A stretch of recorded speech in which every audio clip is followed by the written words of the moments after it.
Hello friends, welcome to आयांस PR. आज इस वीडियो में मैं आप सभी से करवा चौथ पूजा के बारे में बात करने वाली हूँ। तो इससे पहले अपने चैनल पे मैंने 2 वीडियो अपलोड की थी। एक करवा चौथ पूजा की सामग्री थी और एक करवा चौथ पूजा की विधि थी। तो उसमें मुझे बहुत सारे कमेंट आ रहे थे, तो मैंने सोचा कि इस वीडियो के थ्रू आप सभी को उन सारे कमेंट का रिप्लाई मैं कर दूँ। तो फ्रेंड्स, मुझे उसमें कमेंट ये आया था कि क्या हम करवा चौथ के दिन अपने शादी का जोड़ा पहन सकते हैं या फिर नया वस्त्र लेना ज़रूरी है। तो फ्रेंड्स, यहाँ पे मैं आपको बताऊँ कि बहुत सारे लोग ऐसे होते हैं जो करवा चौथ के दिन अपने शादी का जोड़ा ही पहनना पसंद करते हैं। बहुत लोग ऐसे भी हैं जो नया वस्त्र लेते हैं और बहुत लोग ऐसे हैं जो 1-2 बार का पहना हुआ भी पहन लेते हैं। तो जिस तरीके से आप करते आ रहे हैं आप उसी तरीके से करिए। वस्त्र चाहे आपका कोई भी हो, बस वो साफ़ सुथरा धुला हुआ होना चाहिए। और पुराना तो वस्त्र वैसे भी हम पूजा में नहीं पहनते हैं, लेकिन हाँ, 1-2 बार का पहना हुआ अगर कोई भी वस्त्र है तो आप उसको साफ़ सुथरा धोकर और उस पर थोड़ा सा गंगा जल छिड़क लीजिए, उसको भी शुद्ध कर लीजिए और आप उसको पहन सकते हैं पूजा में। बशर्ते आपका जो ये वस्त्र हो, जो भी वस्त्र हो, आपका वो काला और नीला नहीं होना चाहिए। पूजा के टाइम पे काला और नीला वस्त्र पहनने से परहेज करना चाहिए। और हाँ, अगर आप करवा चौथ पे कोई भी नया वस्त्र नहीं ले रहे हैं, कोई भी नई चीज़ें नहीं ले रहे हैं, तो आप ऐसा करिए कि अपने सुहाग के सामान में से 16 श्रृंगार में से कोई भी 1-2 चीज़ आप नया ले लीजिए। जैसे कि आप बिछिया भी ले सकती हैं, नया चूड़ी भी ले सकती हैं, सिंदूर, मेहंदी वगैरह, बिंदी, कुछ ऐसी चीज़ें जो हैं आप नई ले लीजिए। एक नया लेना ज़रूरी होता है, तो कुछ भी नया ज़रूर आप रख लीजिए अपने सुहाग के सामान में। दूसरा कमेंट मुझे ये आ रहा था कि क्या हम जो करवा माता का कैलेंडर होता है पिछले साल का इस्तेमाल कर सकते हैं। तो फ्रेंड्स, करवा चौथ पे आप करवा चौथ माता का जो कैलेंडर होता है या फिर जो फ़ोटो फ्रेम आपने लिया होता है, वो आप पिछले साल का भी क्या 2-4 साल पहले का भी इस्तेमाल कर सकते हैं। बस वो कहीं से भी टूटा हुआ, फटा हुआ नहीं होना चाहिए, कहीं से भी खंडित नहीं होना चाहिए, ठीक ठाक होना चाहिए। आप उसको गंगा जल से साफ़ कर लीजिए, कैलेंडर को या फिर फ़ोटो फ्रेम को, और उसका आप पूजा में इस्तेमाल कर सकते हैं। और कुछ कमेंट मुझे ये आया था कि जो हम सास के लिए करवा भरते हैं, बायना तैयार करते हैं, वो अगर हमारी सास नहीं है, जेठानी नहीं है, ननद नहीं है, तो वो किसको दें। तो फ्रेंड्स, अगर आपके मायके में कोई है तो आप उनको भी दे सकती हैं। अगर मायका भी दूर है तो आप अपने सगे संबंधी, आस पड़ोस वाले किसी भी सुहागन महिला को दे के आप ये अपना रस्म निभा सकती हैं। और अगर आपके आस पड़ोस में भी कोई नहीं है तो आप उसको रख लीजिए अपने पास। जब भी आप अपने मायके जाइए या फिर अपने ससुराल जाइए या फिर ससुराल के किसी भी सदस्य से सुहागन जो आपके रिश्ते में महिला मिले, उनको आप दे के आप वो रस्म अपना पूरा कर सकती हैं। अब मुझे एक और कमेंट ये आया था कि जो हम नारियल चढ़ाते हैं उसको कब तोड़ना है और उसका क्या करना है। तो नारियल जिस तरीके से हम और बाकी फल चढ़ाते हैं उसी तरीके से हम नारियल भी चढ़ाते हैं, लेकिन नारियल को तोड़ना नहीं होता है। करवा चौथ में नारियल नहीं तोड़ा जाता है। नारियल को बस जब हमारा व्रत पूरा हो जाता है और जब हम सारा प्रसाद उठाते हैं तो उसको भी उसी तरीके से उठा के, और जैसे हम सारे प्रसाद को बांटते हैं सभी लोगों में, उस तरीके से नारियल को भी तोड़ के बांट दिया जाता है। उसको वहाँ पे तोड़ा नहीं जाता है।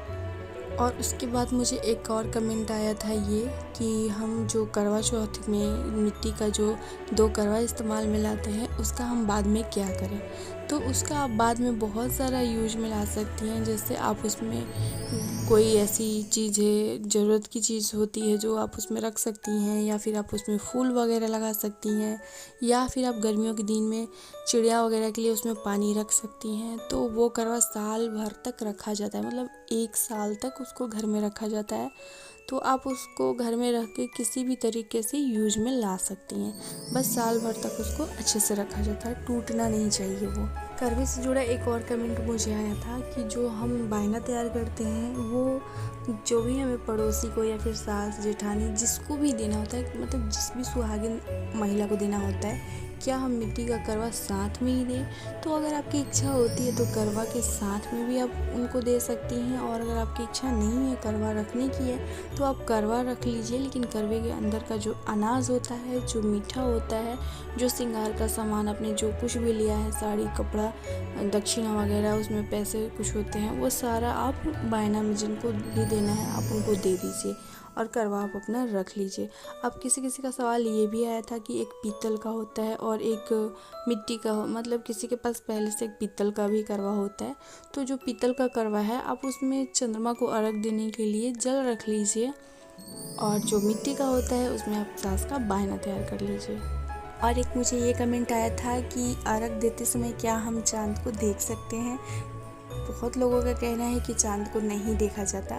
तो फ्रेंड्स देखिए, हम उस दिन चंद्र देवता की पूजा करते हैं, तो अर्घ देते समय हम चंद्र देवता को नहीं देखेंगे। उसके बाद हमें तिलक करना होता है, हमको भोग लगाना होता है, उसके बाद धूप दिया दिखाना होता है। तो बिना देखे हम चंद्र देवता की पूजा कैसे कर सकते हैं।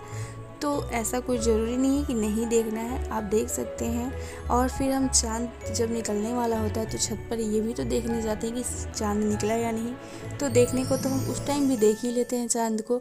कहा तो ऐसा जाता है कि उस दिन चंद्रमा को ऐसे नहीं देखा जाता है, कुछ ना कुछ मतलब जैसे चलनी की ओट से या फिर किसी ओट से ही देखा जाता है। तो ऐसा मुमकिन नहीं हो पाएगा, चंद्रमा को देखना ही पड़ेगा, बिना देखे पूजा नहीं हो पाएगी। तो आप चंद्रमा को आसानी से देख सकते हैं, कोई दिक्कत नहीं है। और मुझे एक कमेंट ये भी आया था कि जो चलनी होता है, चलनी के अंदर जो हम दिया रखते हैं, उस दिए का मुँह किस तरफ होना चाहिए। तो फ्रेंड्स हम चाँद को देख रहे हैं ना, तो चाँद की तरफ ही दिया का मुँह रखना चाहिए। और चाँद को देखने के बाद, बत्ती को देखने के बाद वो दिया जो होता है उसको तोड़ना नहीं चाहिए, उसको वहीं पे नीचे जलते हुए छोड़ देना चाहिए। कमेंट मुझे ये भी आया था कि क्या हम पिछले साल वाला चलनी, थाली, लोटा का इस्तेमाल कर सकते हैं। तो फ्रेंड्स मैं आपसे ये कहना चाहूँगी कि चलनी हो या थाली हो या लोटा हो, अगर आप अच्छी क्वालिटी का लेते हैं तो आप हर साल चेंज करने की ज़रूरत नहीं होती है आपको। आप चाहें तो आप हर साल भी ले सकते हैं, लेकिन चलनी, लोटा, थाली हर साल लेकर करेंगे क्या हम इतना सारा इकट्ठा करके, क्योंकि हमें तो ये व्रत सालों साल करना होता है। तो आप एक ही बार अच्छी क्वालिटी का चलनी ले लीजिए, थाली लीजिए, लोटा ले लीजिए और उसको हर साल डेकोरेट कर लीजिए, और उसका फिर बाद में आप इस्तेमाल मत करिए, बस करवा चौथ के टाइम पर ही करिए। फिर उसको आप रख दीजिए, और जब भी पूजा का टाइम हो आप उसको गंगा जल से थोड़ा सा शुद्ध कर लीजिए। ज़रूरी नहीं है कि आपको नया चलनी ही लेना है, और अगर आप नया चलनी लेना चाहते हैं तो फिर आप नया चलनी भी ले सकते हैं। उसके बाद मुझे एक कमेंट ये भी आया था कि जो हम चंद्र देवता को जनेऊ अर्पण करते हैं उसका क्या करें।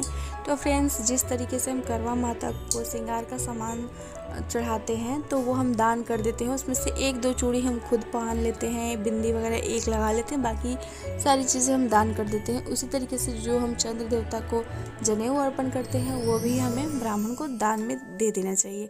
जैसे कोई भी व्रत हम करते हैं तो सुबह में सीधा निकालते हैं, अपना व्रत तोड़ने से पहले सीधा निकालते हैं।